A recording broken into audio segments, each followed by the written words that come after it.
process will only take place when pos returned a value greater than 0, when you are searching for the date in the line that you read from the text file. I hope this helps you in solving this problem. In 4.2, you now have this array. The array has 31 cells. That's your array. This was obtained in 4.1, going all the way up to 31. And in each cell, you've got the number of people that visited. For example, 248, 81, and 189. So these are the values of the people that visited on a particular day.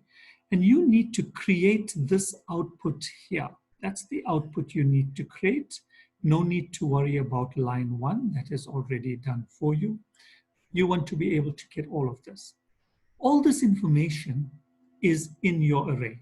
For example, to get the dates 1, 2, 3, that is actually just the cell position of your array. 1, 2, 3, going all the way up to 31. And then to get the values that are between the brackets, that's the actual value at that position in the array. So getting these values are straightforward. You'll get them from the array. The question is, how would you get these values? It's about building a string. So you need to build a string and build the string by getting the values from the array. And as you're building up the string, you need to separate them using a #9, because that would be all these tab spaces. That's your #9. These are all your tab spaces. And that's the straightforward part. But also, you need to keep in mind that I need to be able to take the cursor onto a new line each time. The cursor needs to go onto a new line, and we know that is a #13. But the question is, when does the #13 actually come into effect? So let's try to see if we can establish a pattern. My suggestion when you're starting this question is don't start trying to solve it at the specified date that is given. Try to solve it from Sunday.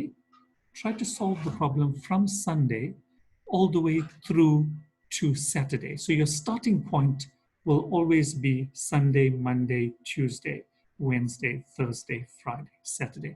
I think that'll be much easier to solve than if you had to start at a particular day.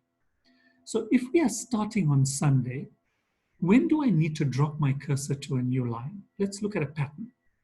I look at the first value, which will be at Sunday, 1, 2, 3, 4, 5, 6, 7.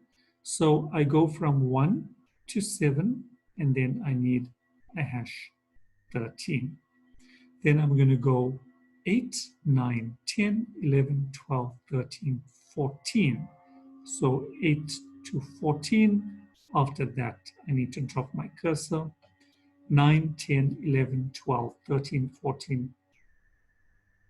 Sorry, I stopped at 14. So I should have gone 15, 16, 17, 18, 19, 20, 21. So 15 to 21, I need to drop my cursor again, #13. And if you look at this, immediately you should see some pattern. What are we finding? We need to look for multiples of 7. And to find multiples of 7, immediately a certain operator must come to mind. I need to make use of, sorry, not div, it's not div, it's mod. In other words, multiples of 7 means I'm dividing by 7 with no remainder. So if your number mod 7 equals 0, then #13. So effectively, get your values from the array, build up a string separated with #9s, but each time you have a multiple of 7, you need to then include a #13. That would allow you to get the solution starting from a Sunday each time.